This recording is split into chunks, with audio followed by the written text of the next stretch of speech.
I'm Francis Dearnley, and this is Ukraine, the latest. Today, as we learn the Trump administration has been sharing intelligence that's enabled Kyiv to strike at Russian energy facilities, we reflect on the likelihood that Tomahawk missiles are incoming, and the fallout from the US president not receiving the Nobel Peace Prize.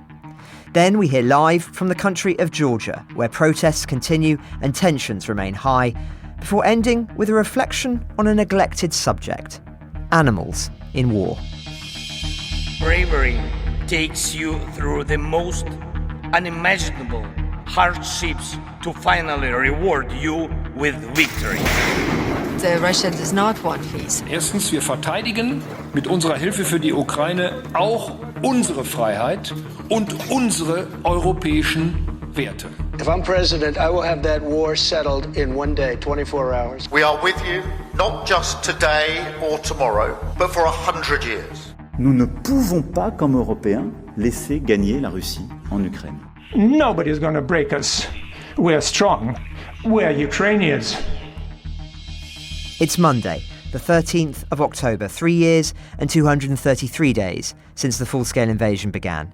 And today I'm joined by our Associate Editor of Defence, Dominic Nicholls, and Marika, Mikia-shvili, whose party is part of the largest democratic alliance in Georgia. But first, over to Dom for the latest in the military realm. OK, so the weekend's basically characterised by discussions over Tomahawk missiles and Russian oil facilities burning again. So that's the bottom line up front, if you need to go and grab your lunch.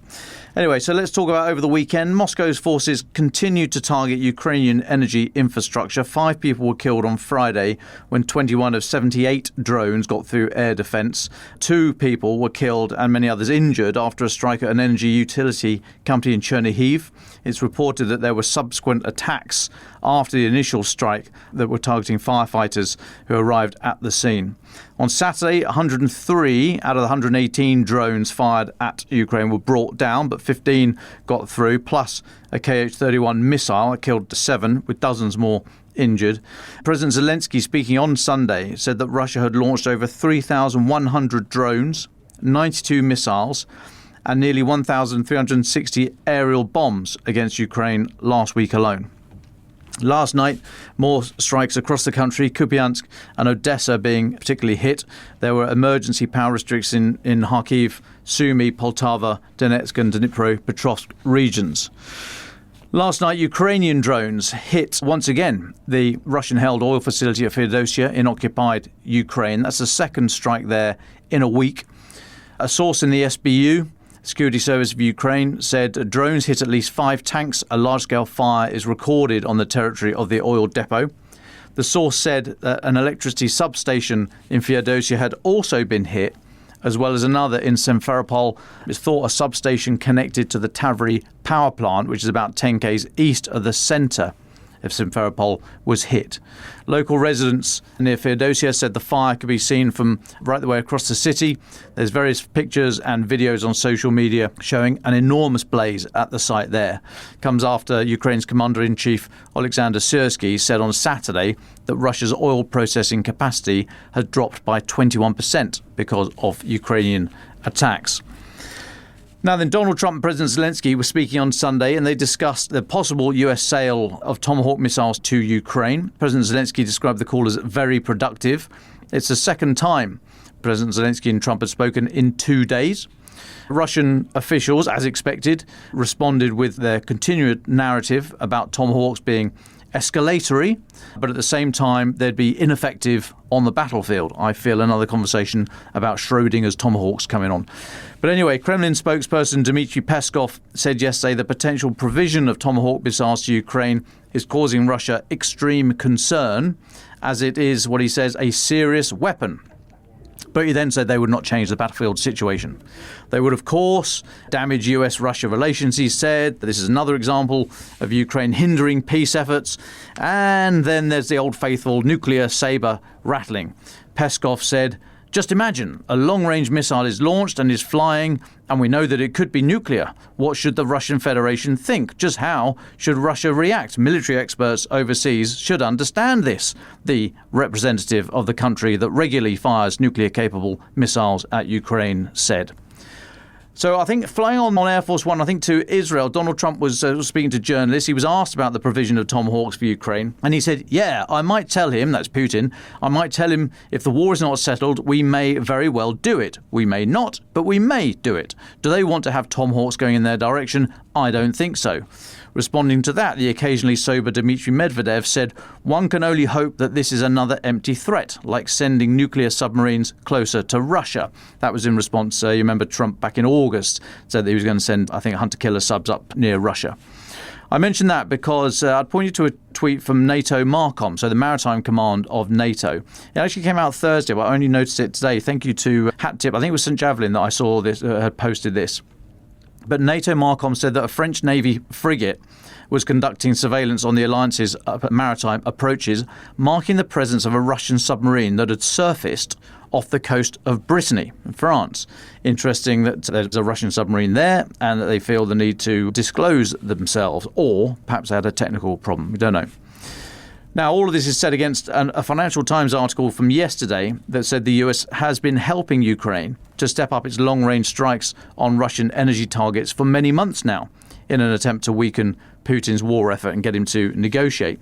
So since at least July this year, the Financial Times reports, Washington has provided Kyiv with the intelligence needed for its intensifying aerial offensive against critical Russian refineries, pipelines and power stations. This comes from Ukrainian and US officials. It's the first time Washington has been reported to have directly supported airstrikes on energy facilities deep inside Russian territory.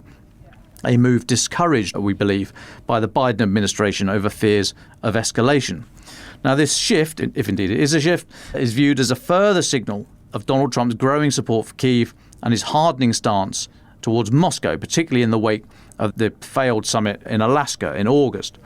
So sources have told the Financial Times that the US is involved at every stage of operational planning, although Kyiv retains control over target selection, Washington advising only on target vulnerabilities, we are told. Connected to that, I'll point you to the Ukrainian news agency Interfax Ukraine. They're reporting today that Tomahawk missiles successfully hit Russian air defense targets during the fighting in Syria in 2017-18.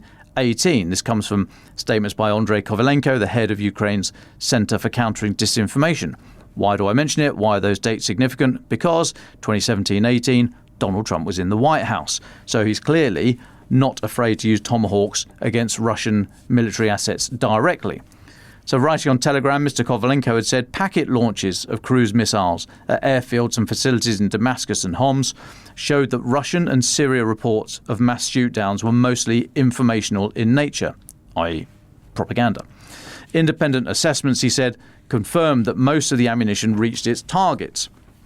He said technically the reason is simple. Tomahawk flies low with complex combined navigation. Its detection by radars gives seconds to react.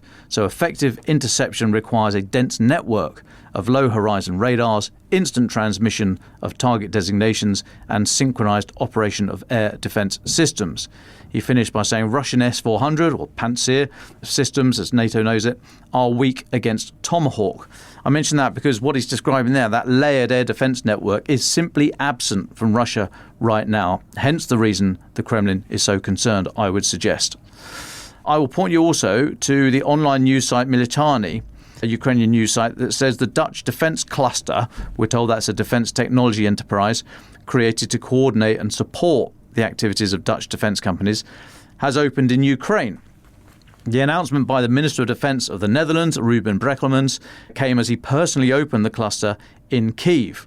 Sporting the second best bouffant in international defence right now, Mr. Brekelmans met President Zelensky and posted images on Instagram saying, "We're entering into an agreement for co-production of drones and defence equipment. I'm also announcing €200 million for counter-drone systems. Together, we defend freedom against Russian aggression. Ukraine can count on the Netherlands."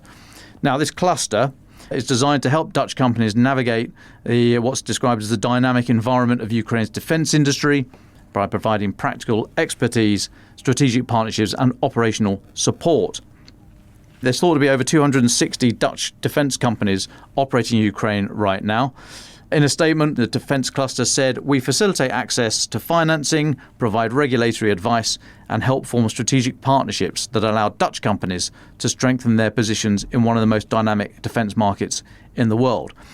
I mention this because I'm increasingly seeing these types of initiatives from capital cities as countries look to scale up their support for Ukraine. There's a huge amount of innovation going on, great ideas, lots of energy, loads of startups. There's actually quite a lot of money flowing around outside the country. But how do you knit all that together is a very, very difficult prospect. In the UK procurement system, we talk about the valley of death, i.e. having a brilliant idea and a capability demonstrator, and then how do you actually get that into mass production, into it actually being an operational capability rather than just an experimental testbed thingy. So get across that valley of death is very, very difficult. So these kind of defence clusters seem to be what external supporters for Ukraine seem to be trying to set up. And now, just finally for me, a story I saw after our podcast on Friday from the New York Times Thursday edition. The US Senate has approved a $925 billion defence bill, which in it proposes $500 million, $500 million, for Ukraine. It's part of the defence budget bill for fiscal year 2026, which runs from October the 1st this year in the US calendar. Notwithstanding the shutdown, I don't know how that will affect it, maybe not at all. However, that figure is a $100 million increase over the House of Representatives version, and it extends the assistance to Ukraine through to 2028. For reference, the US House of Representatives had passed an $890 billion defence bill back in September, allocating $400 million for Pentagon security assistance to Ukraine. So an extra $100 million for Ukraine has been added to that as it's gone through the Senate. Again, possibly a sign of Donald Trump's hardening of his stance against Moscow. Now, one measure in the bill, which led by Senator Chuck Grassley, allows the Baltic states to share US-purchased HIMARS launchers and ammunition without bureaucratic obstacles. And the bill also includes the Baltic Security Initiative Act, introduced by Senator Dick Durbin. That's the measure that we spoke of a couple of weeks ago. And finally, it does also incorporate the Abducted Ukrainian Children Recovery and Accountability Act. And I think that's where I'm going to hand over to Francis for more about Ukraine's abducted children. That's us up to date, Francis. Thanks, Dom. We'll be coming to that subject in just a moment, but I'll begin with the fallout from Trump not receiving the Nobel Peace Prize last Friday, something that both Kyiv and Moscow had pushed for in a deliberate attempt to keep in his good graces. After our broadcast, Putin gave a speech where he praised Trump's truly doing a lot to resolve complex crises and said that the award had lost credibility as a consequence of him not receiving it. I don't know whether the current US president deserves a Nobel Prize, he said. He definitely is working on issues, on achieving peace and resolving complex international situations. The most striking example is in the Middle East. If Donald, interesting use of his forename there, can achieve everything he's strived for, everything he's talked about and is trying to accomplish, it will be a historic event. Now, that was exactly what Trump wanted to hear, as he then posted it on social media along with the words, "Thank you, President Putin." That didn't go down too well among Ukrainians, given it was the day of one of the worst Russian bombings of the year, the one that saw Kyiv cut off from electricity and many innocent people killed and injured. But then came an even more interesting intervention, this time by Melania Trump. In a very rare public speech at the White House, the First Lady said Putin had engaged with her directly on the issue of repatriating Ukrainian children held in Russia, saying she had convinced him to reunite 8 Ukrainian children with their families through one-on-one talks. She said, "President Putin and I have had an open channel of communication regarding the welfare of these children. For the past 3 months, both sides have participated in several back-channel meetings and calls, all in good faith. We have agreed to cooperate with each other for the benefit of all people involved in this war. My representative has been working directly with President Putin's team to ensure the safe reunification of children with their families between Russia and Ukraine." Now, for context, you'll recall that in August, the White House revealed the First Lady had written to Putin asking him to help protect children afflicted by the war. Her letter was handed to him in Alaska. Then at the UN, she also had a meeting on this issue with Mrs. Zelensky. She is seen, broadly speaking, as a sceptical voice with regard to her husband's policy on the war. Trump described how his wife had guided him at various times in his talks with the Russians. "I go home," Mr. Trump told reporters in July. "I tell the First Lady, I spoke to Vladimir today. We had a wonderful conversation." She replies, "Oh, really? Another city was just hit." So some have welcomed this development, both for the families involved and for the attention it brings to this issue. But others argue that helping just 8 families barely scratches the surface and risks giving the impression Russia is acting in good faith, while tens of thousands of children have been kidnapped. But nonetheless, we should monitor this development. There may well be much more going on than we know at present. Now, staying with Washington, the Ukrainian delegation there this week are set to negotiate the purchase of additional air defence systems as well as HIMARS rocket systems as part of a mega deal worth $90 billion. That came also from Zelensky in a press briefing after our broadcast on Friday. Now, that once again appealed to the White House's prioritising of business and economics. Something else on display with Trump's Saturday announcement that America would hit China with 100% tariffs and impose export restrictions on any and all critical software after accusing Beijing of holding the world to ransom by announcing its own round of export controls, the ones we discussed on Friday. That sent cryptocurrency prices spiralling, though since Trump has suggested he may well backtrack on those tariffs. Also on Saturday, there was a phone call between the key players of the coalition of the willing, where the leaders of the UK, France and Germany agreed to finally move jointly towards using frozen Russian assets to help fund the Ukrainian armed forces. This is that proposal that stops short of confiscating Russian assets outright, but provides Ukraine with at least €140 billion through a rather complicated process. But at last, it seems Kyiv's allies are going to use not just profits from the $300 billion, but the assets themselves, albeit not in a clear-cut way.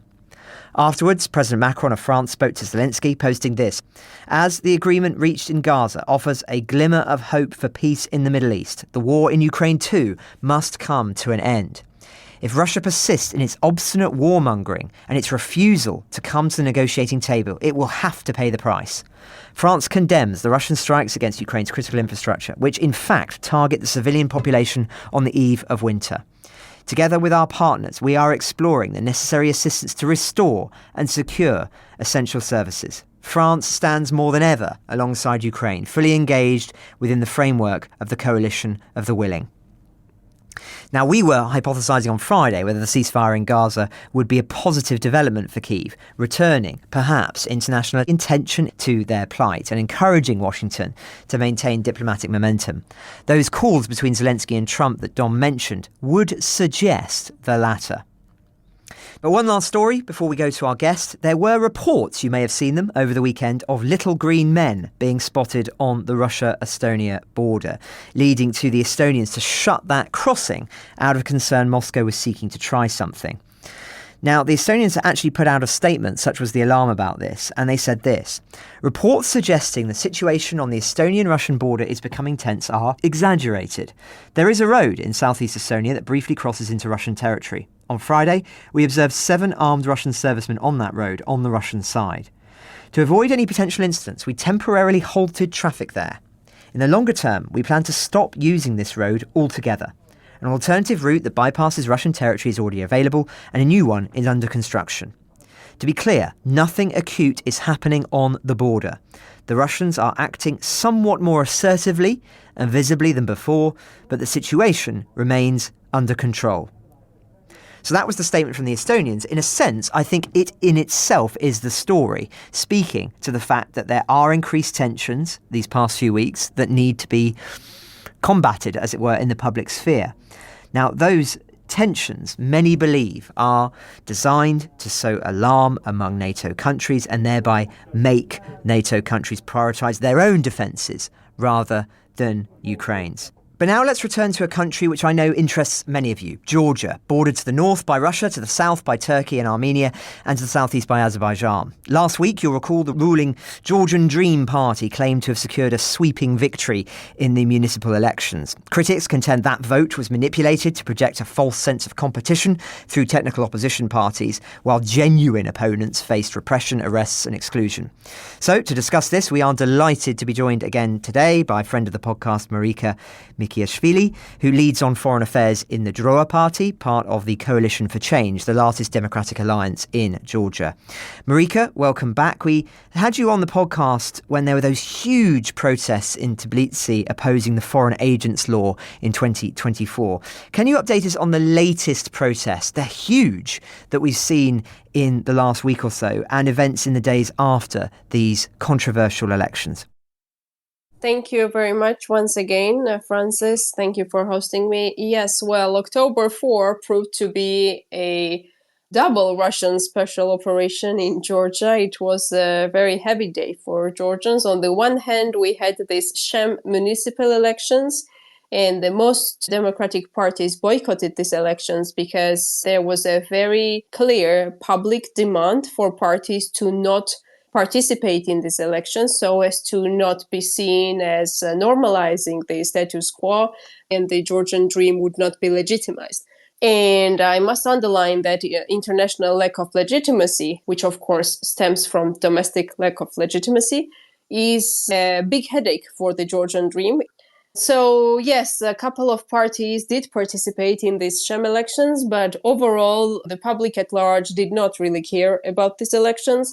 And obviously, of course, the results are rigged. The Georgian dream, unfortunately, has all resources at their disposal to rig every single elections from now on, so it does not really even matter. I mean, yes, of course, politically, we are demanding new free and fair parliamentary elections that will be held under new central election administration, but everyone realizes that for elections to ever be remotely free and fair, the Georgian dream has to be broken first, probably through the streets, and then the new elections need to be scheduled. On the other hand, we also saw a big rally on October 4th, which its organizers had branded as a peaceful revolution.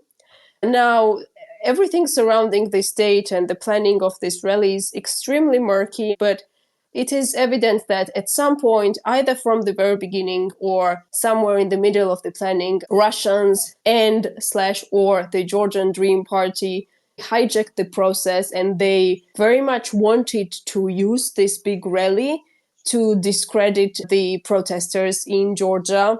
All evidence indicates that they really wanted the situation to go out of control, and maybe even for fatalities to be there, so as to legitimately crack down on everyone involved in protests, to silence dissent and put an end to daily peaceful protests.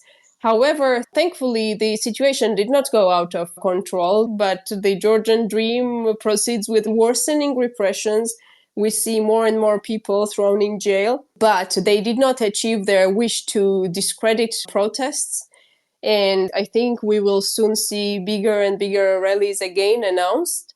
Now we are in the watershed moment when either protesters will disintegrate, get afraid, or they will come back even stronger. And we now see that we need to forge new efficient movements and alliances from political parties, activists, regime prisoner families. I do not believe that the Georgian dream has the resource to stabilize a dictatorship. On the other hand, though, it is also different from Ukraine in 2014, because in Ukraine back then, there was a multiplicity of financial resources. There were many, many oligarchs, while in Georgia, the only oligarch is the dictator. And in Ukraine, there were also oppositional regions, which is not the case in Georgia, because Georgia is a hyper-centralized state with extremely disproportionate representation in the parliament and in state administration. So one party has everything, and they have had it for 13 years. And third one is that Yanukovych, he was simply stupid to start shooting at people. And Bidzina Ioanishvili, the dictator of Georgia, he said a year and a half ago on April 29, 2024, I'm not Shevardnadze and I'm not Yanukovych. Shevardnadze is the former president of Georgia who was overthrown through Rose Revolution in 2003. And at some point he stepped down because he was not a gangster. He was a former foreign minister of the Soviet Union, under whose supervision the Berlin Wall also collapsed. So Georgia is some sort of a painful stalemate situation. I very much believe that Georgians will find resources to push through. But in order to do so, we need some help from our partners as well. First is targeted sanctions do help, and we need more of them. Second is further international isolation. And yes, lack of legitimacy does bother them a lot.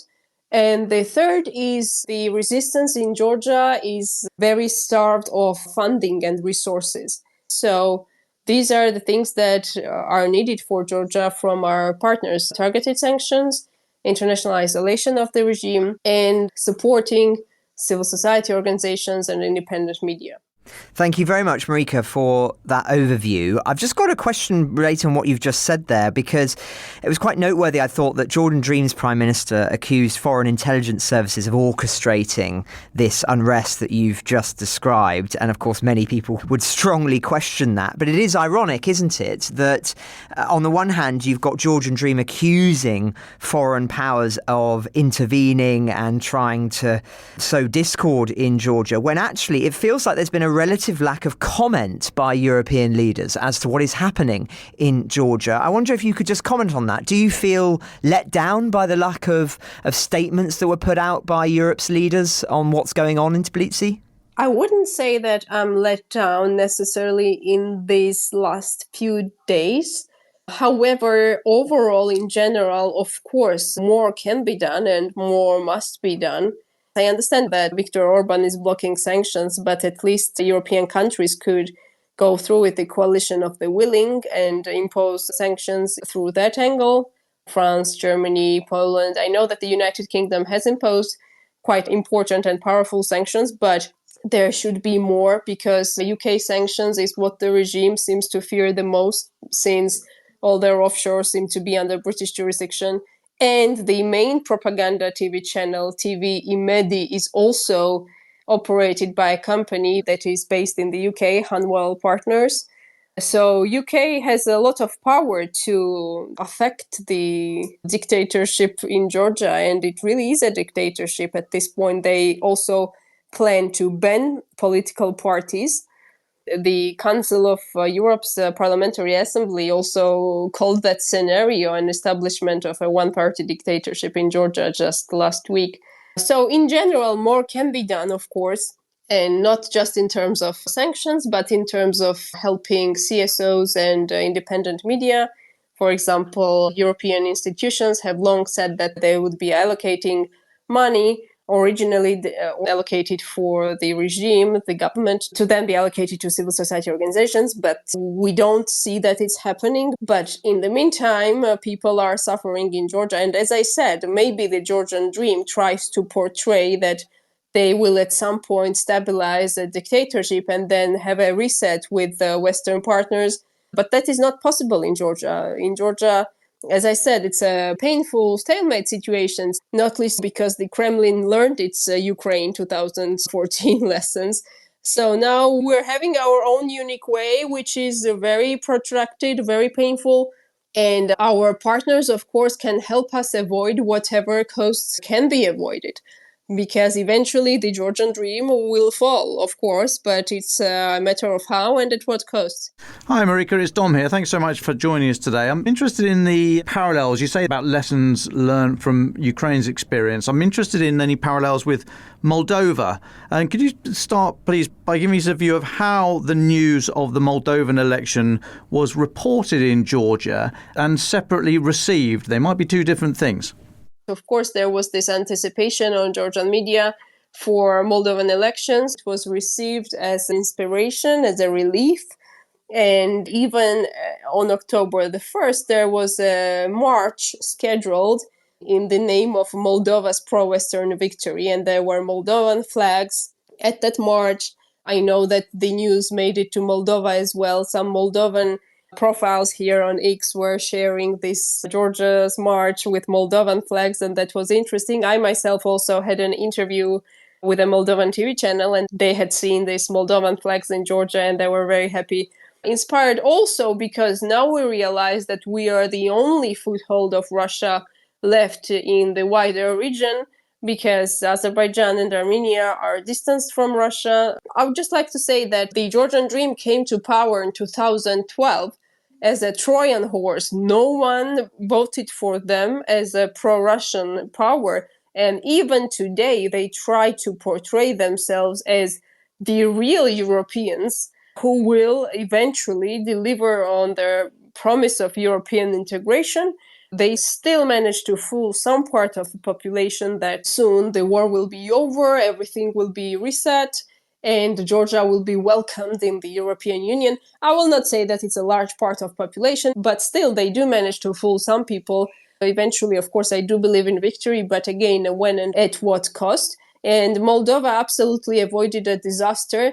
And the difference, in my opinion, is that Georgia has always been known as one of the most anti-Kremlin republics, even in Soviet times. And Russia knows that this Trojan horse governance is their last ever rule in Georgia. They cannot afford to remove Zina Ivanishvili and the Georgian Dream in hopes that later they will exploit some other power. That is not possible, and that is the difference from Moldova, for example. And that is why they will try their absolute best to insist on the Georgian Dream in power. And by the way, currently Georgia has more political prisoners per capita than Russia.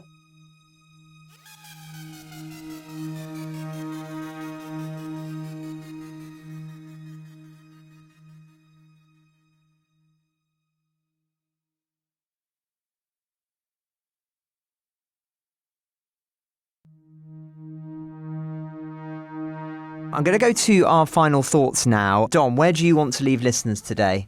Thanks, Francis. Quickie from me today. Just to say that our event in a couple of weeks' time, is it a couple of weeks? Blimey, it's next Wednesday, October the 22nd at the Honourable Artillery Company here in central London.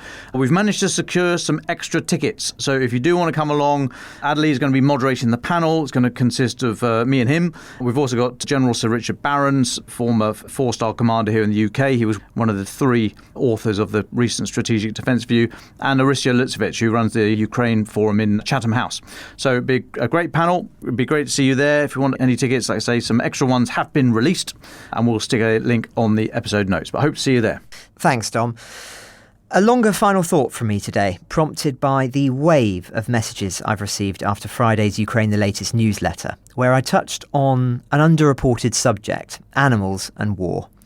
It clearly struck a chord with many of you, and several asked me to read it out on air, and I'm happy to do so in the hope that it sparks a wider conversation. So here goes. In the eastern corner of Hyde Park, about a 30-minute stroll from our office at Telegraph Towers, lies one of London's lesser-known monuments. A pair of bronze donkeys, labouring under the weight of ammunition and the wheels of an artillery piece, accompany a dog and a horse as they pass through a crescent of marble carved with elephants, camels, and a menagerie of other creatures. This memorial commemorates the countless animals that have served and died under British military command throughout history. It owes its existence to one of two English dames who passed away this week. No, not the pioneering zoologist Jane Goodall, but the author and journalist Jilly Cooper, better known for her light-hearted novels of sex and scandal among the English upper classes. In 1983, Cooper published a lesser-known non-fiction work, Animals in War, exploring the military use of animals. The book inspired the creation of a fund, for which she was co-trustee, that raised over £1.4 million in public donations to erect a monument to the millions of animals who died over the centuries and, quoting the memorial, played a vital role in every region of the world in the cause of human freedom. It is a moving place, not only for animal lovers. Passing by it again, I reflected on how animals, like young children, experience war's horrors so viscerally, like the cats and dogs terrified by sirens and explosions, unable to comprehend what is happening. I'll never forget reporting in the first days of the invasion on the dogs chained to bus stops by residents fleeing towns and cities, unable to take them along, hoping someone else would care for them. The memory still brings a lump to my throat. If the long story of human history encompasses, as I believe, a gradual realisation that the barriers we place between ourselves and other creatures rest on tenuous grounds, such stories should not be forgotten in our recollections of this war.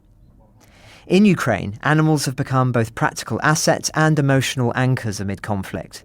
Explosive and mine detection dogs, trained by Ukrainian forces and international partners, play a crucial role in locating mines and unexploded ordnance. Creatures like Patron, the Jack Russell who discovered a record number, have become national symbols of resilience. Beyond their technical contributions, K9 units serve patrol and sentry duties, while countless soldiers adopt stray cats at the front, finding in them comfort, companionship and morale. Animals also open parts of ourselves that often remain closed. Consider the words of this 19th century general on encountering the body of a soldier on the battlefield guarded by his loyal pet. This soldier, I realised, must have had friends at home and in his regiment, yet he lay there, deserted by all except his dog. I looked on, unmoved, at battles which decided the future of nations. Tearless, I had given orders which brought death to thousands. Yet here I was, stirred, profoundly stirred to tears. And by what? By the grief of one dog. Not even Napoleon was immune to the suffering of animals. Perhaps one reason such pain cuts deeper is the gulf of communication. Animals cannot know fully how much they are loved, nor can their hardships be explained away. We mourn not only their pain, but the impossibility of bridging that gap, the very tension that makes the relationship so profound. So when we reflect on the suffering we impose on animals, the words on the Hyde Park Monument are worth remembering. They had no choice.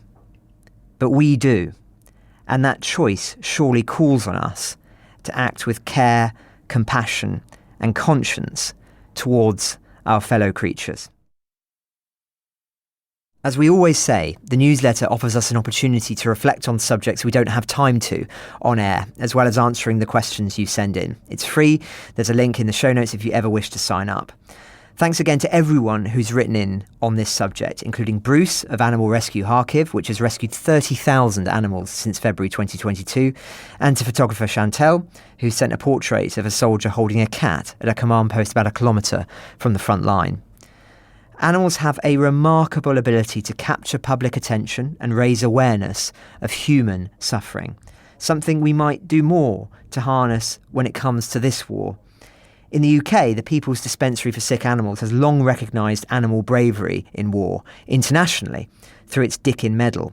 Since its creation in 1943, it's been awarded 75 times to 38 dogs, 32 messenger pigeons, 4 horses and 1 cat. I particularly enjoy the cat story. His name's Simon. It's worth looking up. But as far as I can tell, no animals in Ukraine have received any such recognition as part of the Dickin Medal or any other international awards, which feels like a missed opportunity.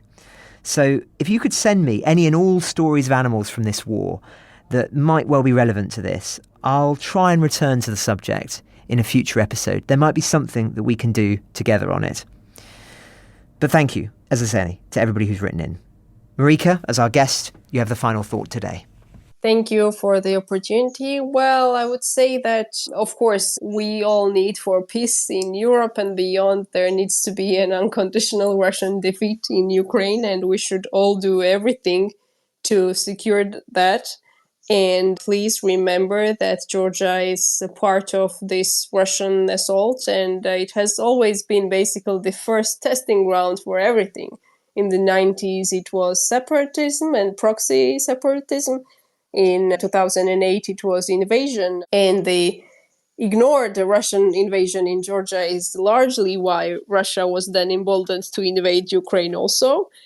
And now Georgia is dealing with this as a step further, something that Russia actually wants to do with Ukraine, to impose a puppet regime, maybe not a visible puppet, but over time, actually a puppet, and to subordinate a country like that. So actually, by helping Georgia, it is also just crushing Russia's plans for all of its neighbors.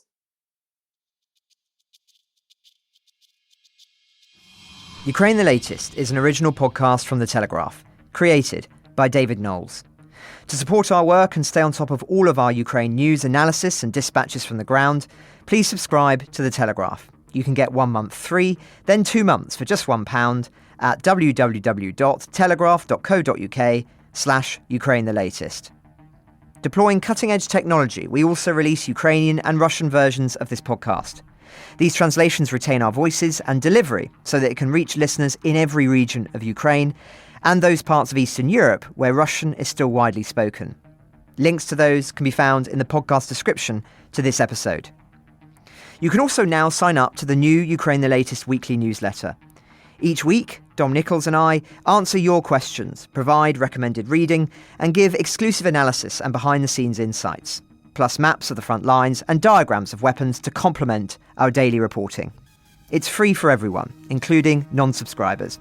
You can find the link to sign up in the descriptions for this episode. We regularly have a Ukraine Live blog on our website, where you can follow updates as they come in throughout the day, including insights from regular contributors to this podcast. We also do the same for other breaking international stories. If you appreciate our work, please consider following Ukraine the Latest on your preferred podcast app and leave us a review, as it really helps others find the show. Please also share it with those who may not be aware we exist. You can listen to this conversation live at 1 p.m. London time each weekday on X Spaces. Follow The Telegraph so that you don't miss it. You can also get in touch directly to ask questions or give comments by emailing ukrainepod@telegraph.co.uk. We continue to read every message. You can also contact us directly on X. You'll find our handles in the description for this episode. As ever, we're especially interested to hear where you're listening from around the world. Ukraine the Latest was today produced by Rachel Porter. Executive producers are Francis Dearnley, Louisa Wells, and David Knowles. My name is David Knowles. Thank you all for listening. Goodbye.